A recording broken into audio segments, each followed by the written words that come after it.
আল্লামা সাঈদীর ফাঁসির রায়ের বিরুদ্ধে আপিল করার ঠিক আগের দিন বিতর্কিত বিচারপতি শামসুদ্দিন মানিক সহ 4 জন বিচারপতিকে অ্যাপিলেট ডিভিশনে সরকার ষড়যন্ত্রমূলকভাবে নিয়োগ দান করে। এই ট্রাইব্যুনালের রায়ের পর হাইকোর্ট ডিভিশনের কোনো কার্যক্রম নেই, সরাসরি অ্যাপিলেট ডিভিশনে, বাংলাদেশ অ্যাপিলেট ডিভিশন একটা এফএক্স কোর্ট, তো অ্যাপিলেট ডিভিশনে যখন যাবে সেই অ্যাপিলেট ডিভিশনের বিচারপতি এস.কে. সিনহা, আমরা স্কাইপি স্ক্যান্ডালের মধ্যে শুনতে পেয়েছি যে বিচারপতি নিজামুল হক সাহেব বলেছেন যে ওনাকে এস.কে. সিনহা সাহেব বলেছেন যে 3টা রায় দিয়ে দেন, তাহলে আপনাকে আমরা ডিসেম্বরের মধ্যে অ্যাপিলেট ডিভিশনে নিয়ে আসি।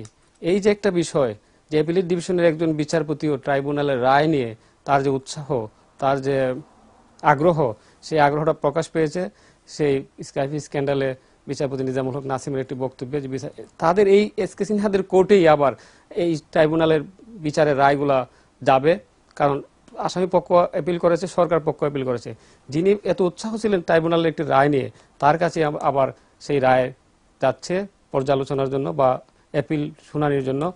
একইভাবে আমরা দেখতে পাচ্ছি যে এই আল্লামা দেলোয়ার হোসেন সাঈদী সাহেবের মামলার অ্যাপিল যেদিন করা হলো, এর আগের দিন সন্ধ্যার সময় বিতর্কিত বিচারপতি শামসুদ্দিন চৌধুরী মানিক সহ 4 জনকে আপিল বিভাগে নিয়োগ দেওয়া হয়েছে।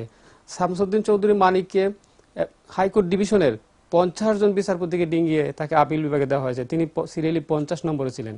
সেই 50 জনকে ডিঙ্গিয়ে বিতর্কিত বিচারপতি শামসুদ্দিন চৌধুরী মানিককে দেওয়া হয়েছে অ্যাপিলেট ডিভিশনে।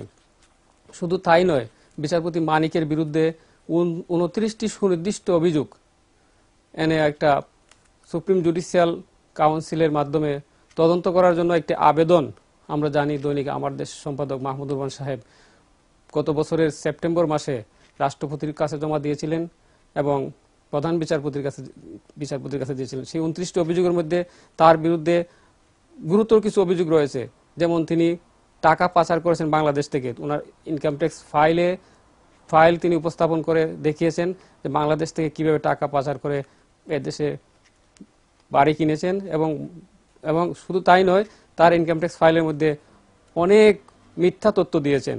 সে বিষয়গুলো সহ 29টি সুনির্দিষ্ট অভিযোগ তার বিরুদ্ধে রয়েছে। আমি স্পষ্ট করে বলবো, বিচারপতি শামসুদ্দিন মানিক সহ যেসব জাস্টিসের কার্যকলাপ ইতিমধ্যেই বাংলাদেশে প্রতিভাত হয়েছে যে এটা রাজনৈতিক উদ্দেশ্য সাধনের জন্য সরকার ইভেন হাইকোর্টকে ইউজ করছে, যেটা নজিরবিহীন।